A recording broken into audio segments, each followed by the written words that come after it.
Hello les passionnés d'industrie, alors bienvenue sur le seul média qui parle vraiment des enjeux RH de ce secteur. Et son objectif? Vous partager des stratégies, des astuces et de l'actionnable pour redevenir l'industrie qui fait envie. Je suis Claire Tenaillot, je suis hôte de ce podcast et fondatrice de Be Wanted. Et mon job? Faire rayonner votre industrie. Je vous aide à structurer votre fonction RH et bâtir votre marque employeur. Ensemble, on élabore des stratégies d'attractivité et de fidélisation des talents qui puissent accompagner la croissance de votre industrie. Mais je ne suis pas seule à ce micro. Chaque lundi, je reçois un invité, dirigeant, DRH ou expert d'une thématique RH, pour que vous repartiez avec un shot de bonnes pratiques et de benchmark. Allez, j'ai terminé, c'est parti pour l'épisode et bonne écoute. Hello Gabriel, comment vas-tu?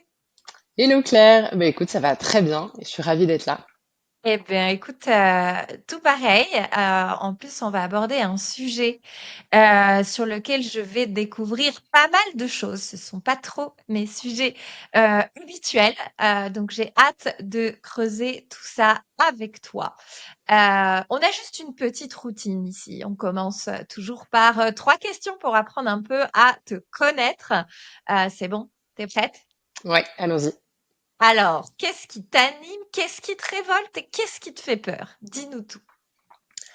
Alors je pense que ce qui m'anime au quotidien, c'est d'avoir un maximum d'impact sur les gens. Je pense que j'ai ça depuis toute petite et du coup dans toutes mes actions et notamment dans mon boulot, ce que je fais, c'est comment est-ce que voilà, j'aide un maximum de gens à améliorer leur quotidien. Ça c'est OK. la première chose. Ce qui me révolte, c'est l'injustice.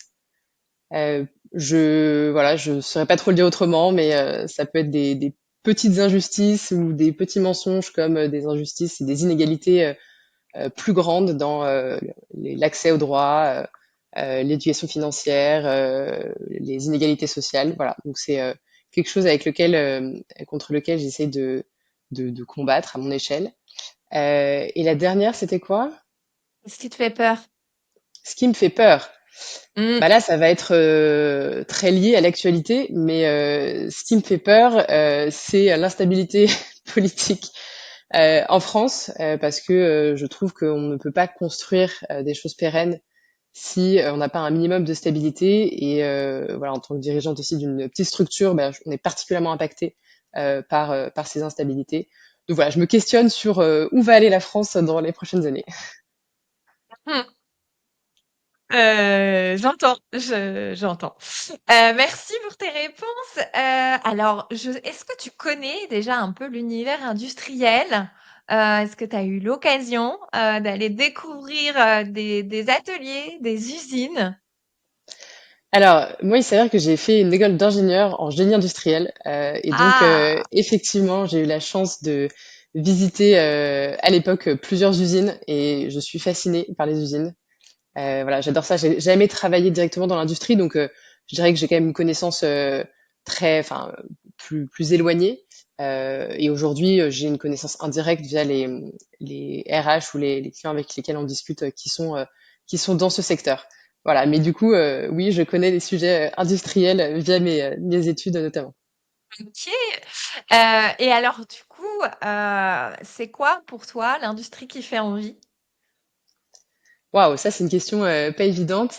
Ouais, avec Euh, le prisme que tu as, tu vois, quelle serait ta réponse? Il y a pas de bonne réponse, hein, ne t'inquiète Moi, pas. ce que je peux te dire, c'est que j'ai été très frappée pendant mes études de découvrir le management d'entreprises libérées et notamment dans des entreprises industrielles. À l'époque, c'est une entreprise qui s'appelle Favi, qui existe toujours.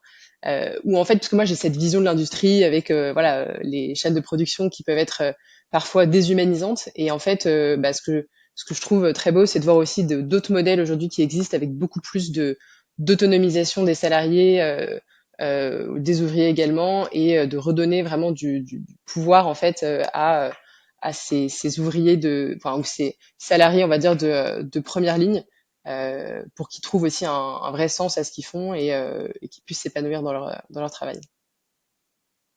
OK, donc ça, c'est quelque chose en tout cas qui t'a inspiré. Alors, évidemment, à un moment, on va rentrer dans le cœur du sujet, dans le cœur de l'épisode.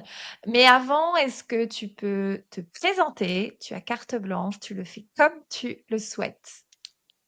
Et Ça il marche. faut commencer par donner ton nom de famille que je n'ai pas donné jusqu'alors. Alors, il vient de changer un peu mon nom de famille, donc maintenant c'est Hop là! Gabriel Henry, puisque je me suis Bah, mariée félicitations alors! récemment. Voilà, annonce officielle. Donc, je m'appelle Gabriel Henry.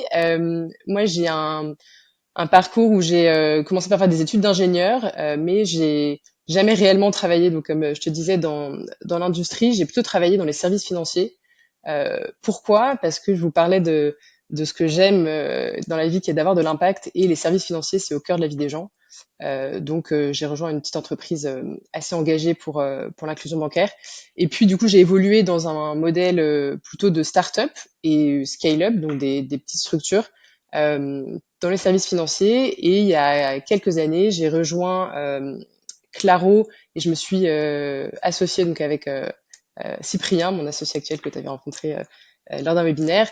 Et en fait, Claro, pourquoi est-ce que j'ai fait ce switch? Je vous en dirai un peu plus, mais Claro, en fait, nous, notre mission, c'est d'aider les particuliers à améliorer leur bien-être financier et à réduire leur charge mentale. Et comment on le fait? En fait, on aide chacun, en fonction de cette situation, à aller récupérer toutes les aides de l'État qui sont disponibles et dont il peut bénéficier.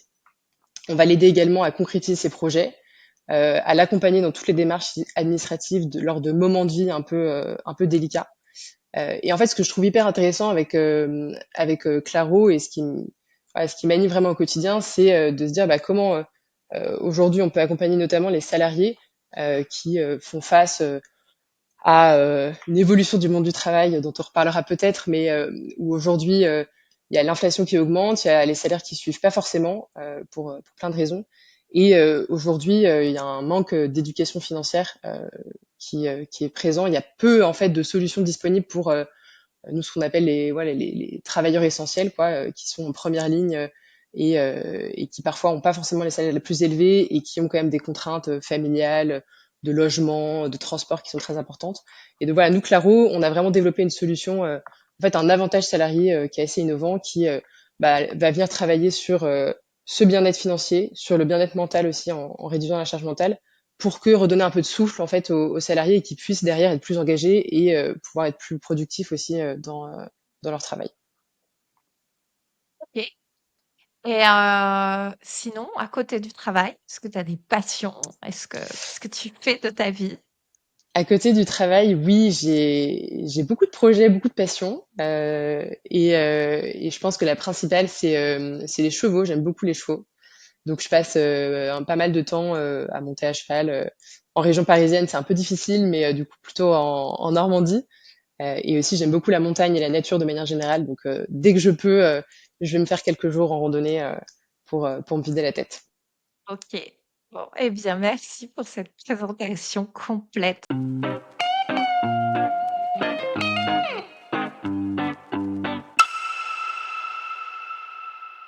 Alors, avant qu'on commence dans le cœur de l'épisode, je tiens à remercier tous les auditeurs parce que la croissance du podcast en ce moment est assez folle. Donc, merci à vous. Il y a un petit geste qui vous prend, mais franchement, 2 minutes top chrono, peu importe la plateforme sur laquelle vous écoutez, vous pouvez mettre 5 étoiles, ce qui m'aide en fait en termes de visibilité et découvrabilité. Donc, merci de bien vouloir le faire. Euh, alors, Gabriel, donc le cœur du sujet et ce qui nous relie en tout cas à faire cet épisode ensemble aujourd'hui, c'est le sujet finalement de la fidélisation. À quel moment et comment et dans quelle mesure, ouah, ça fait beaucoup, le le bien-être économique des salariés peut-elle être une source, ou un levier en tout cas pour, les fidéliser pourquoi pas les attirer puisque fidéliser et attirer, c'est le cœur de ce podcast-là, évidemment particulièrement pour nos chers industriels. Donc j'ai envie qu'on aborde, c'est quoi pour toi le bien-être économique? En quoi est-ce que c'est un levier? Ça peut être un levier RH, en tout cas qui soit stratégique. Et si la fidélité aussi d'un point de vue économique, c'était pas juste ce qu'on a sur la fiche de paye. Voilà, en tout cas, c'est un peu les questions et les angles principaux qui me sont venus en préparant l'épisode. Est-ce que ça te va comme intro? Est-ce qu'on peut débuter? C'est parfait. Allons-y. Allez, go.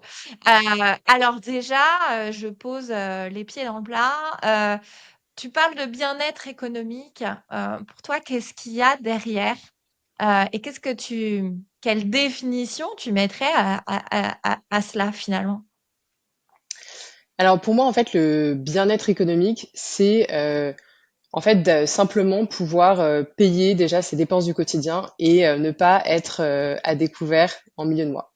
Aujourd'hui, en fait, en France, il y a quand même 20% des gens qui sont à découvert le 15 du mois.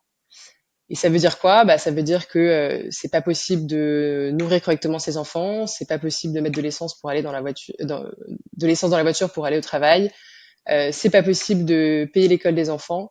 Voilà, donc en fait, disons qu'il y a déjà un bien-être, je dirais primaire, qui permet en fait simplement de payer toutes les dépenses du quotidien, les dépenses courantes. Euh, on a aussi un autre type pour moi de bien-être financier qui est d'être capable de réaliser des projets et de se projeter dans l'avenir. En fait, aujourd'hui, si on travaille juste pour survivre, bah en fait, enfin, ça va être quand même difficile de réellement s'épanouir dans son travail et de rester engagé. Et du coup, la réalisation aussi pour moi de chaque individu et notamment une des raisons du travail initialement, c'était de pouvoir s'enrichir dans une certaine mesure ou en tout cas de croître, de permettre à ses enfants d'avoir des bonnes études, de permettre d'avoir quelques moments de loisirs, quelques moments de vacances. Et donc ça, je dirais que c'est la partie bien-être financière, voilà, liée à une partie plus de projet. Voilà, et moi j'associe aussi beaucoup la notion de bien-être financier avec un sujet d'éducation financière. En fait, on est bien financièrement aussi quand on sait de quoi on parle. Aujourd'hui, enfin, si on prend une fiche de paie, bah voilà, plein de gens ne savent pas réellement, enfin, tout ce qui se passe avec la fiche de paie, quels sont les prélèvements, on ne comprend pas trop où va l'argent. Quand on parle d'épargne salariale, on ne sait pas ce que c'est. Enfin, aujourd'hui, en fait, la finance en France, c'est beaucoup complexifié et du coup, le bien-être financier, c'est aussi être capable de comprendre ce qu'on met à ma disposition et comprendre quels sont les outils, moi en tant qu'individu, que j'ai à disposition pour, voilà, encore une fois, pour réaliser ces projets ou pour aller de l'avant, quoi. Et enfin, dans quelle mesure est-ce que tu penses que travailler ces sujets, admettons, je suis RRH, je suis DRH, dans quelle mesure est-ce que travailler le bien-être Mm, financier de mes salariés, en tout cas au-delà, au-delà de mes avantages sociaux et au-delà mm, de ma grille salariale, en quoi est-ce que ça peut être un levier mm, pour fidéliser ou pour attirer? ouais. Eh ben, en fait, effectivement, déjà, enfin, un des premiers points, c'est aujourd'hui de encore plus expliciter et valoriser le package d'avantages sociaux. Nous, les RH ou les RH avec qui on parle, il y en a en fait beaucoup qui disent, mais moi, je mets plein de choses en place pour mes salariés. Et c'est vrai. Enfin, je pense qu'il y a réellement beaucoup plus d'avantages sociaux qui sont mis en place aujourd'hui que ce qui était le cas il y a encore ouais, 20 ans. Mais en fait, aujourd'hui, il y a toujours des sujets de comment est-ce qu'on communique correctement sur ces avantages salariés. Comment est-ce qu'on communique sur des dispositifs d'épargne salariale. Et en fait, le fait d'expliquer ça, bah, ça aussi permet ça permet à chacun de mieux comprendre comment réellement est composé son package de rémunération. Et donc derrière, bah, d'être aussi plus engagé vis-à-vis d'un employeur parce que bah, voilà, il sait que il y a tel effort qui est fait sur tels avantages, j'en sais rien, en termes de CE, tels avantages en termes de plan d'épargne salariale. Et donc, ça permet de valoriser un package salarial global au-delà du salaire net à la fin du mois. Euh, la deuxième chose, c'est qu'en fait, les problèmes financiers des salariés, eh ben, ils impactent directement leur engagement dans le travail. Aujourd'hui, voilà, les employeurs le voient, hein, les RRH le voient, puisqu'il y a les demandes d'avance sur salaire, les saisies sur salaire qui se font. Donc en fait, le problème, il est réel, il existe, et c'est fréquent que des salariés se mettent en arrêt maladie parce que le stress financier est tellement fort que ça engendre, et ça, il y a beaucoup d'études qui le prouvent, des difficultés psychologiques très très fortes, qui fait que la personne ne peut plus venir travailler.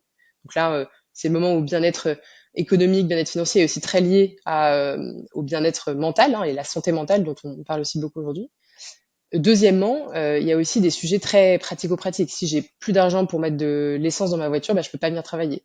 Si je perds mon logement parce que voilà, je suis pas capable de, j'ai un logement trop cher, je ne sais pas comment changer, je ne sais pas comment gérer mes charges, comment mieux étaler mes charges, peu importe. Enfin, bah, du coup, je perds mon appart, je perds mon travail. Enfin, donc, disons qu'il y a plein de, le bien-être, donc ça, c'est les cas un peu extrêmes, mais donc le bien-être économique va quand même, enfin, avoir un impact direct sur la disponibilité de un collaborateur dans son travail et sa capacité à être vraiment pleinement engagé dans ce qu'il fait. C'est beaucoup plus difficile d'être pleinement présent, on va dire, au boulot quand on ne sait pas ce qu'on va mettre dans l'assiette de ses enfants, ou si on ne sait pas. Et c'est le cas en France. Enfin, les exemples que je donne, c'est pas des trucs tirés de mon chapeau. Enfin, nous, c'est des choses qu'on voit. On a réellement des personnes qui sont en très grande difficulté financière. Donc, il y a différents échelons, bien sûr, ou certains qui, en tout cas, sont proches de l'être, notamment avec l'évolution des coûts de l'énergie, puis de l'inflation, etc. Donc voilà, l'employeur, finalement, bah, lui, il a tout intérêt à prendre ce sujet en main, parce que derrière, c'est des points de productivité en plus, des salariés qui restent, qui sont pas en arrêt, donc moins d'absentéisme, et des salariés qui restent plus longtemps dans une entreprise parce qu'ils ont mis en place les bonnes solutions, voilà, pour pérenniser leur logement, leur transport, etc. Du coup, tu parlais aussi effectivement d'éducation financière. Ouais.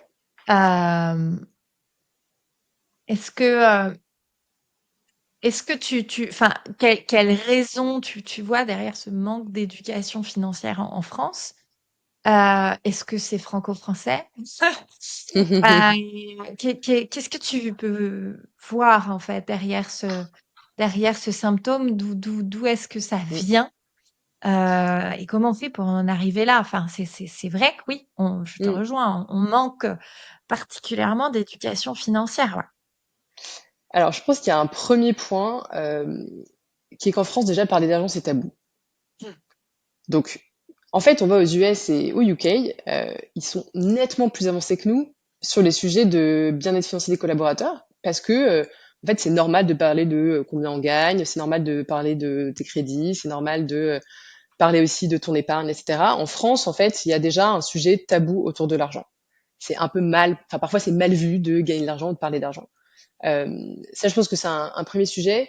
Je pense qu'il y a un deuxième sujet, ça qui je connais pas trop pour les autres pays, mais en fait, moi je trouve qu'au niveau de l'éducation, en fait, c'est quelque chose qu'on devrait avoir dans les programmes scolaires. D'ailleurs, la précarité, elle est aussi extrêmement présente chez les étudiants et aussi chez les nouveaux professionnels, chez les jeunes professionnels, parce qu'en fait, ils ne savent pas, quand on est rattaché au foyer de ses parents, etc., qu'on doit prendre son premier appart. En fait, on connaît pas toutes les charges qui existent, on ne sait pas gérer un budget. Et je sais plus, je crois que c'était une fois une RH avec qui je parlais aussi qui me disait, mais et moi, enfin à l'époque, il y avait enfin oui, il y a plusieurs années, on avait vraiment des cours de gestion de budget où on expliquait comment gérer le budget d'un ménage. Et maintenant, en fait, on a totalement perdu cette éducation-là.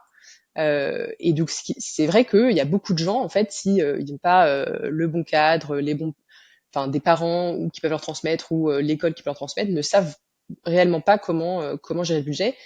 Et en fait, personne ne prend réellement à bras le corps ce sujet. On pourrait se dire que c'est peut-être le rôle certes des banques, mais aujourd'hui c'est peu fait. Moi, je trouve que le rôle de l'entreprise là-dessus, il est intéressant. Pourquoi? Bah parce que l'entreprise, c'est la première source de revenus via le salaire.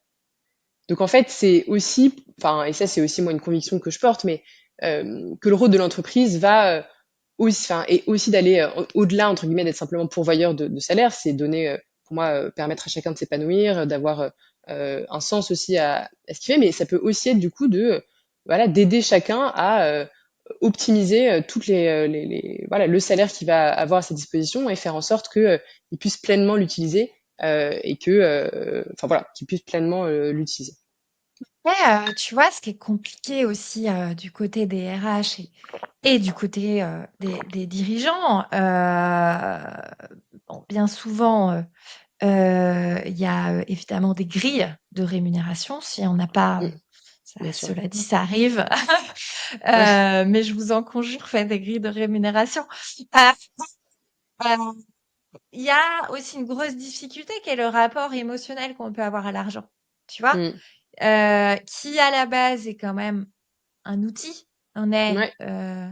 sur quelque chose qui est censé être neutre, sur un outil, un moyen. Mm, Avec aussi ce que tu viens de présenter, va bien que c'est plus qu'un outil. mm, Parce mm, qu'effectivement, c'est mm, d'abord ce qui nous permet de survivre. Une fois qu'on survit, c'est ensuite ce qui nous permet de nous épanouir. Et ce qui nous permet aussi parfois, en fonction de notre culture et en fonction de notre héritage et en fonction d'où on a grandi, de notre passé, etc., parfois une forme de reconnaissance sociale bien ou sûr. Ouais. parfois des angoisses aussi alors encore même qu'on survit et qu'on s'épanouit, hein. Mm, Tu vois, on a une forme d'héritage sociétal et culturel qui nous amène à ce que l'argent c'est plus qu'un sujet neutre.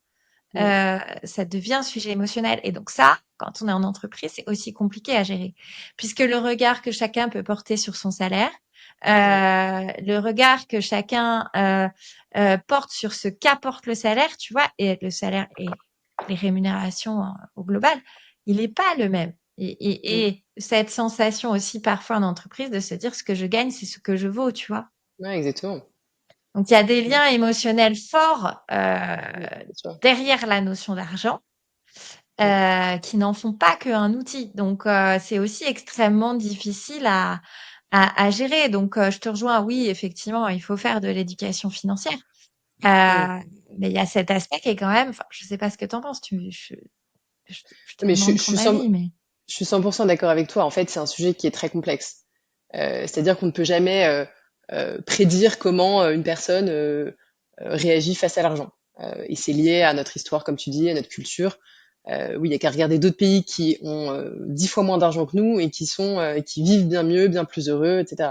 Je pense qu'il y a aussi un point qu'on pourrait rajouter qui est toute la société de consommation, ce qu'elle nous renvoie de ce qui rend heureux, c'est de posséder, c'est d'acheter, et donc forcément, c'est d'avoir plus d'argent. Donc dans tous les cas, chaque individu aujourd'hui, c'est ce qu'il voit à longueur de journée. Donc forcément, il va, en tout cas, chercher à accumuler toujours plus. Et là, pour moi, enfin moi, ma conviction, c'est là-dessus, il faudrait aller sur un autre niveau où que les gens puissent faire plus de connaissance d'eux-mêmes et d'introspection sur ce dont ils ont réellement besoin. Mais alors ça, c'est encore un autre sujet. Euh, mais ce qui est, en tout cas, je te rejoins sur le fait que c'est un sujet qui est touchy. Là où, enfin, disons que le bien-être financier, il va aussi être propre à chacun d'ailleurs. C'est un truc dont on n'a pas forcément parlé, mais en fait, on peut avoir des gens qui gagnent bien leur vie et qui pour autant sont à découvert tous les mois parce que ils savent pas gérer leur budget, parce que en fait, ils ont besoin de dépenser plus que ce qu'ils gagnent. Donc, c'est une notion qui peut toucher, enfin, qui touche en fait très très largement. Et certains vont avoir besoin de mettre beaucoup de côté, d'autres non.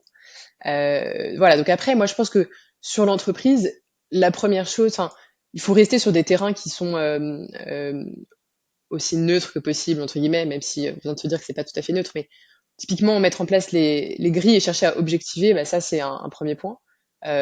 Pour moi, il y a un vrai sujet souvent quand les personnes sont très attachées à leur salaire, à quel montant ils ont, pourquoi ils n'ont pas d'augmentation, bah, c'est aussi qu'il y a pour moi d'autres sujets sous-jacents liés à de la reconnaissance au travail, du sens au travail, qui sont pareil des sujets annexes, enfin qui sont plus des sujets liés, je pense, au management ou autre, ou à la culture d'entreprise. Et souvent, quand on se rattache à l'argent, c'est que derrière, on a finalement une insécurité aussi autre et qu'il n'y a pas assez d'épanouissement par ailleurs. Enfin, en tout cas, moi, c'est ce que je pense.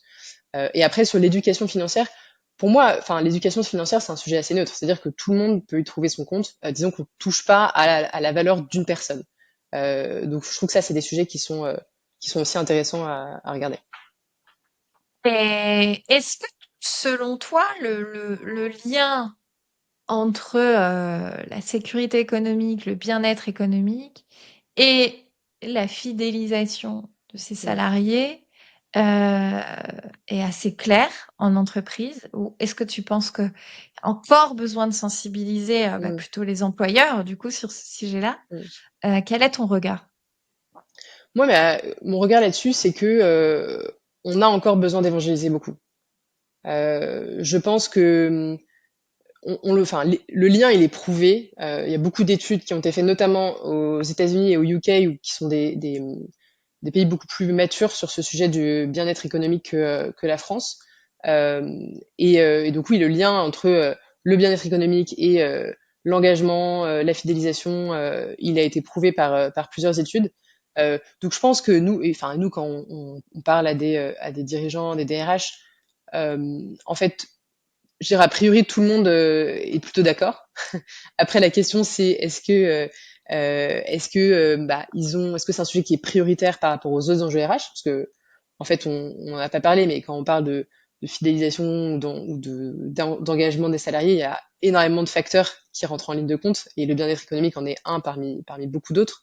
Euh, donc, je pense qu'il y a encore un vrai travail à faire d'évangélisation sur ce sujet du lien entre le bien-être économique et la fidélisation des salariés. Et je trouve que ça va vraiment dans le bon sens. Quand je vois notamment toutes les enfin, ces dernières années, il y a aussi beaucoup de fonctions company ban qui se mettent en place. Il y a beaucoup d'efforts qui est fait par les entreprises sur les avantages sociaux.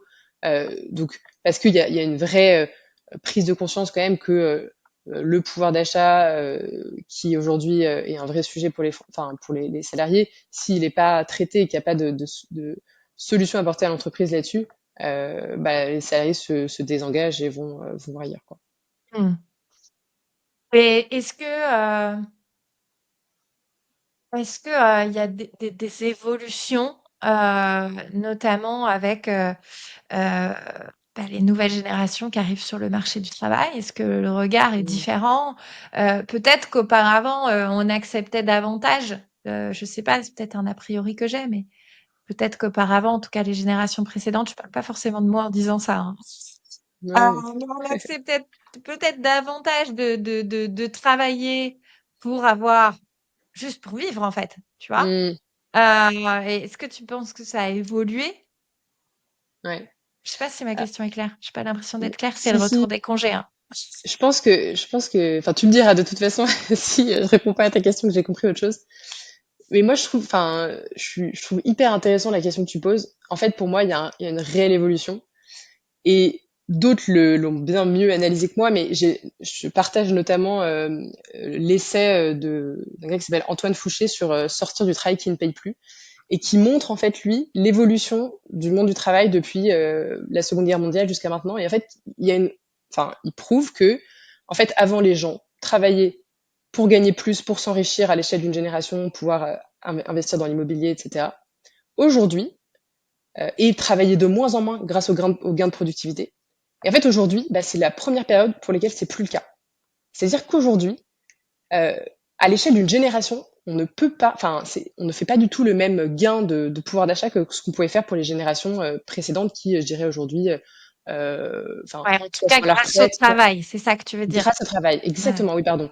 Pour préciser, en fait, avant, le travail me permettait de de me développer, de m'enrichir. Ouais. m'enrichir, d'assurer une sécurité à mes enfants, etc. Euh, Aujourd'hui, et donc je suis prêt à faire cet effort de travailler sans trop questionner le sens. En tout cas, je pense que le sens était beaucoup moins questionné avant que ce qui est le cas aujourd'hui, parce que en fait, j'avais ce gain réel de pouvoir d'achat qui me permettait de me réaliser par d'autres choses. Aujourd'hui, c'est plus le cas, et c'est pour ça que pour moi, il y a des vrais questionnements aujourd'hui sur le monde du travail et dans quelle direction on va. C'est-à-dire qu'aujourd'hui, on travaille plus, mais on ne gagne pas plus, on ne s'enrichit pas. Et aujourd'hui, la richesse, elle provient en très grande majeure partie de l'héritage. C'est plus le travail qui te permet de t'enrichir, c'est comment est-ce que tu es né. Et ça, en fait, ça crée du coup une vraie différence, dans la manière dont les gens appréhendent le travail. Donc, il y a énormément de facteurs qui sont liés à ça et des choix politiques qui ont été faits. Et je pense que, enfin, je suis pas du tout une experte de ce sujet, donc j'irai pas plus loin. Mais pour reprendre ta question, je pense que du coup, les générations qui aujourd'hui arrivent sur le marché du travail ont encore plus de questionnements sur ce sujet du bien-être financier. Pourquoi? Bah, typiquement les retraites. Aujourd'hui, les gens qui arrivent sur le marché du travail, bah, non plus la sécurité de se dire je vais travailler pendant une carrière, pendant 40 ans, 45 ans, etc., mais j'aurai une retraite qui me sera garantie. Donc en fait, ils doivent se poser la question assez tôt de comment est-ce que j'assure cette sécurité financière parce que en tout cas l'État, je suis pas certain qu'il sera capable de me le transmettre. Et donc ça, de fait, ça met ces sujets de bien-être économique plus en avant plus en avant de la scène, on va dire, dans les discussions avec les employeurs, en tout cas dans la relation avec l'employeur, parce que pour moi cette insécurité, elle augmente au fil du temps, quoi.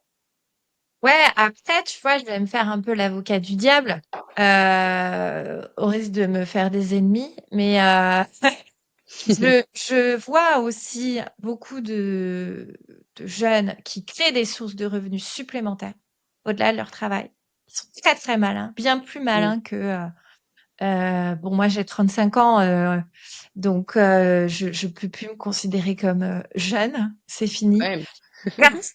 Donc je suis pas vieille non plus, mais je ne suis pas de cette génération non plus qui arrive sur le marché Mm. du travail. Voilà, moi ça fait 17 ans que je bosse, donc tu vois, Mm. c'est plus la même.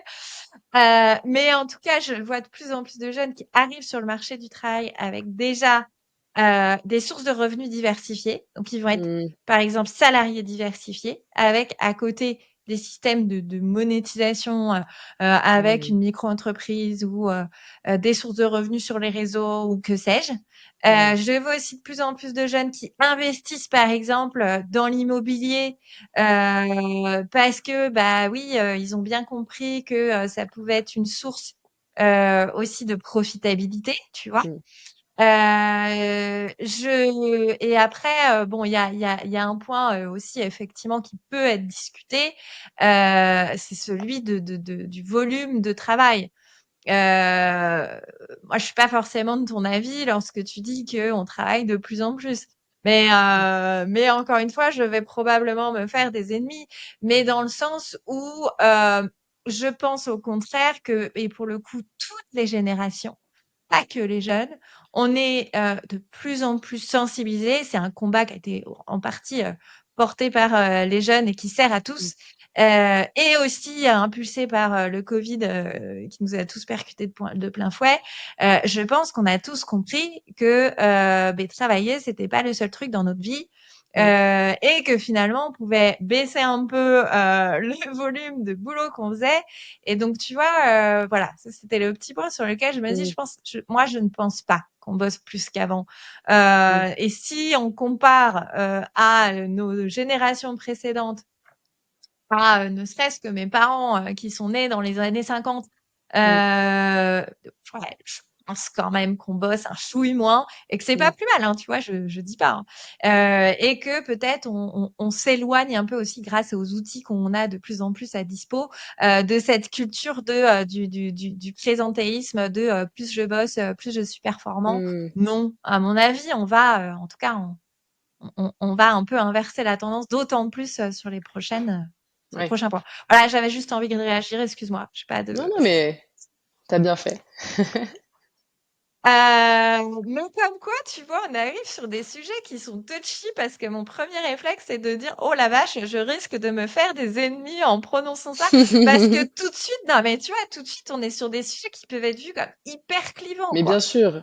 Mais c'est le sujet numéro un de friction entre les syndicats et les employeurs. Là, on le voit Les avec partis politiques, voilà, on le voit avec les sujets du budget. Donc non, non, mais c'est sûr que c'est un sujet hyper touchy. Et moi, ce qui me désole, c'est que je crois profondément dans la valeur du travail et dans tout ce qu'il apporte de bon à la société, à la fois à l'échelle de l'individu, mais aussi à l'échelle de la société. C'est-à-dire que si on ne crée pas de valeur, c'est difficile de financer notre modèle social. Et voilà, chez Claro, on le voit évidemment parce qu'on sait qu'on a une vraie chance en France d'avoir ce modèle social qui est quand même très fort.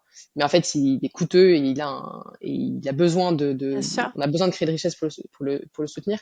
Donc c'est sûr que c'est des sujets qui sont hyper sensibles et qui nécessitent d'être précautionneux, voilà, d'essayer de comprendre les situations plus personnelles. Ouais, tu vois, moi, c'est vrai que sur les sources de revenus des jeunes, ça m'étonne pas, mais je me demande est-ce que c'est vraiment le cas aussi dans les campagnes ou est-ce que c'est vraiment plutôt Ouais, bah, je des suis sujets. Enfin, d'accord. voilà. Mais en tout cas, oui, c'est des sujets qui sont touchy. Encore une fois, on parle d'argent, mais pour autant, pour moi, c'est des sujets essentiels qu'il faut discuter. Et tu crois, enfin, est-ce que on peut aussi en faire un levier d'attractivité? Mm. En tout cas, de travailler sur le sujet du bien-être économique. Et à l'inverse, qu'est-ce qu'on risque à ne pas le faire? Mm. Ouais. Pour moi, oui, ça peut en tout cas être un levier d'attractivité. Aujourd'hui, quand on a des entreprises qui vont bah voilà, proposer des avantages sociaux sur le pouvoir d'achat, bah, ça va être de plus en plus valorisé dans les packages de rémunération globaux. Quand on a des entreprises qui mettent à disposition des outils pour mieux piloter l'épargne salariale, mieux comprendre comment maximiser justement ses revenus du salaire, bah pareil, c'est un élément de différenciation. Nous, on le voit, on a certains de nos clients sur des secteurs aussi pénuriques qui nous disent, bah voilà, moi si je mets en place Claro, qui est un outil qui va finalement aller chercher des compléments de revenus pour mes salariés, en fait aujourd'hui, euh, Claro, nous c'est vrai qu'on a des aides de l'État qui sont disponibles ainsi pour les travailleurs et qui sont aujourd'hui pas réclamées. Parce que pareil, c'est tabou, les aides, j'ai pas envie d'être un assisté, etc. Et donc en fait, bah, parfois il y a des gains de pouvoir d'achat, ça fait 30% de revenus mensuels en plus, parce que j'ai une aide de la prime d'activité qui est énorme. Et donc en fait, ça peut vraiment faire la différence aussi pour attirer des salariés qui ont des salaires voilà, plus modestes ou qui sont sur des temps partiels, etc. En leur disant, bah voilà, moi je te mets à disposition un outil qui va te permettre finalement d'améliorer ta situation personnelle, économique, parce que celle de toi, mais aussi de ton foyer. Et je pense qu'aujourd'hui, enfin, on vient au travail avec ses problèmes personnels, hein. Enfin, moi, en tout cas, c'est une conviction que j'ai. Hein, on peut pas les Euh, laisser à la porte, on peut pas les laisser à à la porte. l'entrée, hein. Ouais. Et du coup, bah, les entreprises qui s'engagent aussi sur ce sujet du bien-être global des salariés, de la prise en compte aussi de leur situation personnelle et d'accompagner ça, bah, pour moi, c'est des entreprises qui demain font vraiment la différence en termes d'attractivité. Et toi, enfin, quel changement tu vois euh, dans les entreprises lorsque ce Mm. sujet est travaillé? Est-ce que c'est palpable, tu vois? Là, ce que je te Mm. demande, c'est vraiment, parlons efficience, ROI, voilà, concrètement, quoi. Ouais. Ben ça, on va sur des sujets de mesure d'impact qui sont toujours complexes. Je te le cache pas. Nous, c'est un sujet évidemment sur lequel on travaille énormément chez Claro sur comment est-ce qu'on peut mesurer l'impact de ce bien-être financier à l'échelle d'une entreprise. Ce Ah, qui est toujours c'est dur. difficile, c'est que en fait, on a parlé de fidélisation et donc l'association de ça, c'est aussi le turnover, c'est pareil, c'est toujours multifactoriel. Donc enfin, en fait, nous, on va être capable de voir des situations individuelles et être capable de dire, bah oui, cette personne-là, euh, elle était prise dans des sujets personnels, financiers, etc. On l'a accompagnée. Bon bah là, oui, cette personne, entre guillemets, elle revit. C'est beaucoup dire, mais enfin simplement, elle trouve voilà un nouveau souffle, un nouvel engagement parce qu'elle a moins ces préoccupations de vraiment de stress financier enfin, au Ouais, donc quotidien, quoi. c'est plus une mesure individuelle en réalité que collective. Ouais, Euh, après, ouais. après on le fait quand même. Nous, en gros, nous, dans la mesure d'impact, bon, on va évidemment voir le nombre de personnes qu'on va toucher au sein d'une entreprise, donc le nombre de personnes qui vont bénéficier de notre solution d'accompagnement. On va regarder bah, finalement quels vont être les montants, les gains de pouvoir d'achat additionnels. Mmh. Euh, on essaye de travailler avec nos clients justement sur la mesure d'indicateurs vraiment RH pur, avec les difficultés qu'on vient de mentionner sur le fait qu'il y a plein de facteurs qui rentrent en ligne de compte et que même au sein des entreprises RH, c'est difficile de mesurer hyper précisément Oui, et certains puis indicateurs. quelle est la source de ça s'est amélioré, quelle est Exactement. la source précise avec une multiplicité d'actions qu'on a pu mettre en place sur 1 an, sur 2 ans? Voilà. Ouais, Et ouais. rajoute à ça le fait que on parle d'argent et donc tout le monde va pas aller crier sous les toits forcément que il était dans le rouge et que là maintenant ça va beaucoup mieux. C'est beaucoup plus facile de parler de la pause de sport enfin voilà, du sport qu'on a fait avec ses collègues que de dire bah voilà, moi j'ai été accompagnée sur un sujet de grande précarité ou une difficulté avec mon logement. Donc voilà, nous on est quand même beaucoup sur je dirais du quali quand même aujourd'hui. Enfin, on est sur du quanti de mesure d'usage de notre plateforme, mais sur le Mm. ressenti, c'est plutôt des enquêtes quali. Mais tu vois, on pose aussi la question aux personnes qu'on accompagne sur est-ce que finalement ça impacte positivement l'image que vous avez de votre employeur, de votre entreprise. Ouais, d'accord. Et on a plus de 70% d'entre eux qui nous disent que oui, ça impacte positivement l'image de leur employeur. Est-ce que ça crée une fidélisation supplémentaire? Voilà, faudrait aller plus loin, mais en tout cas, oui, on a des retours sur voilà, le fait que ça renforce le lien avec l'employeur. Bon, de toute façon, si on avait une seule solution miracle pour limiter le turnover et la fidélisation, Bien ce sûr. serait beau, mais effectivement, franchement, c'est nécessairement multifactoriel. D'ailleurs, c'était tout l'objet de notre webinaire avec Ouais, Cyprien et Alexandre exactement. de Empowill qui était à l'origine de ce webinaire d'ailleurs. Ouais, exactement. OK, et ben, tu vois, je relis pardon, hein, je relis un peu mes questions. Heu, est-ce que ah oui, si, je pensais à ça. Ouais, du coup, il y a quand même, en tout cas plutôt dans les grosses structures, des assistants et des assistantes Mmh, sociales. ouais. J'imagine que, ça peut être aussi un point d'entrée, en tout cas un point focal puisque alors j'allais dire souvent, mais en tout cas, il arrive que certains salariés se tournent vers les assistants sociaux des assistants sociaux des entreprises, pour se faire accompagner. Ouais. Ça peut peut-être aussi être un point d'entrée, un facilitateur, Mmh. parce que finalement, rarement, tu vois, ils se tournent vraiment vers les RH lorsqu'ils rencontrent des difficultés comme ça.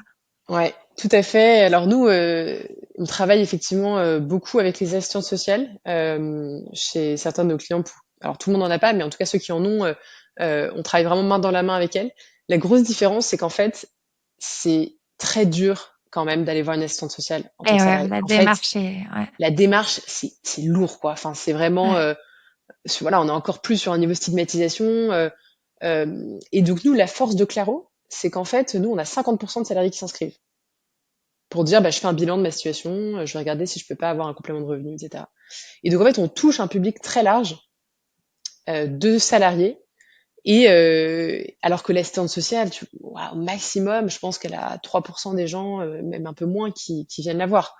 Euh, Parce que il y a des questions de disponibilité, des questions voilà, de peur Puis il faut passer d'aller. le cap, d'accepter de se faire aider, hein, tout simplement, hein. Exactement, Accepter de se exactement. faire aider, c'est accepter qu'on a des problèmes aussi, hein. Ouais, exactement.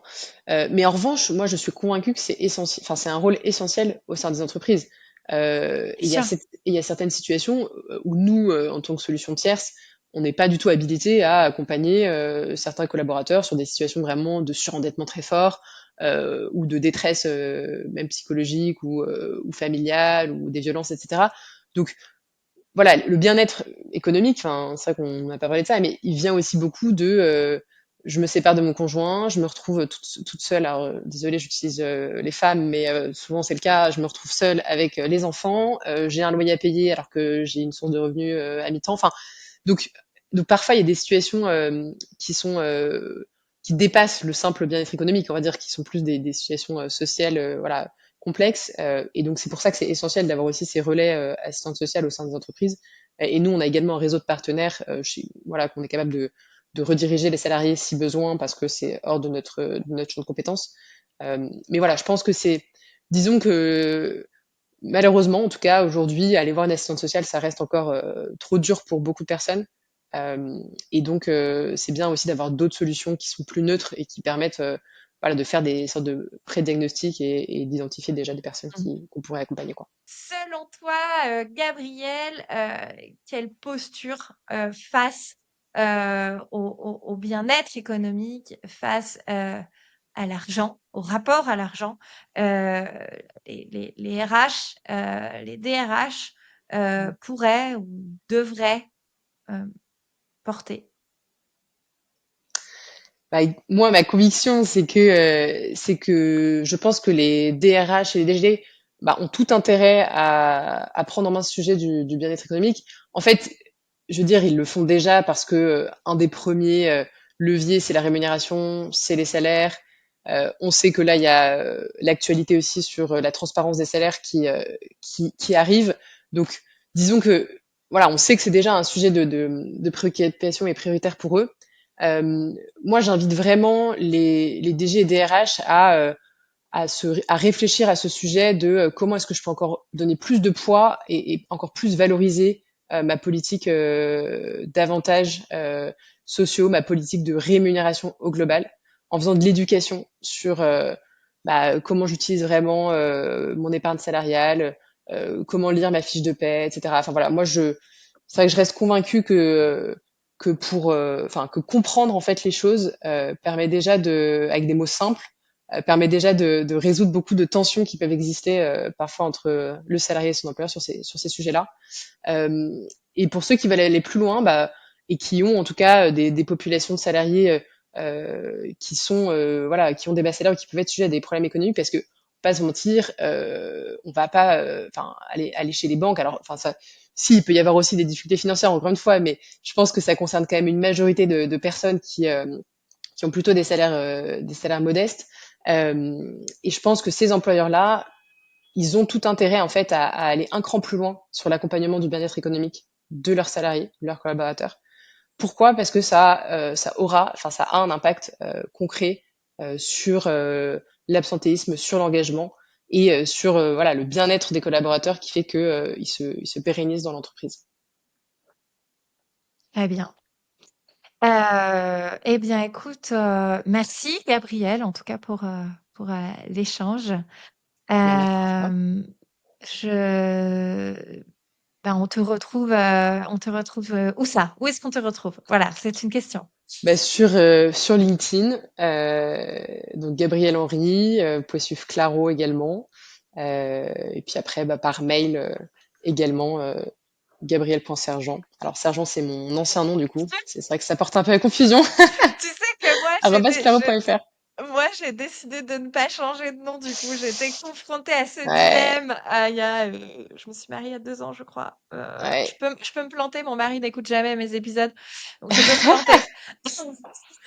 Ouais, ouais, non mais écoute, moi j'ai Et décidé de changer, mais c'est pas si simple. non, c'est pas simple. Et en fait, au début, genre, je voulais vraiment changer et tout parce que je n'aime pas mon nom de famille, Tonayo, tu vois. Mm. Et en fait, je me suis dit, c'est un vrai bazar de changer de nom. Donc, j'ai très Ouais, vite abandonné et j'ai gardé mon faut nom être un peu finalement. schizophrène. Ouais, c'est ça. Et puis, quelque part, tu laisses une partie de ton identité, tu vois. Ouais, Moi, j'arrivais pas à me dire non, je suis Claire Mario dorénavant. Bon, ouais. voilà. Bref, tout le monde s'en fiche. Mais en tout cas, c'est noté. Je laisserai ça donc dans les notes de l'épisode juste en dessous. Merci pour cet échange qui sera probablement utile à nos auditeurs et je te dis à bientôt, Gabrielle. Merci beaucoup Claire, à très Merci. bientôt. Bye. Au revoir. Encore merci de nous avoir écoutés. Il est temps de se retrouver lundi avec un nouvel invité. C'était Claire Tenaillot, fondatrice de Be Wanted, et vous venez d'écouter un épisode de l'industrie qui fait envie. Bon, pour être certain de ne rien manquer, pensez à vous abonner, que ce soit sur Spotify, Deezer ou Apple Podcast. Surtout, pensez à laisser un avis 5 étoiles pour lui donner de la visibilité. Allez, à bientôt sur l'industrie qui fait envie.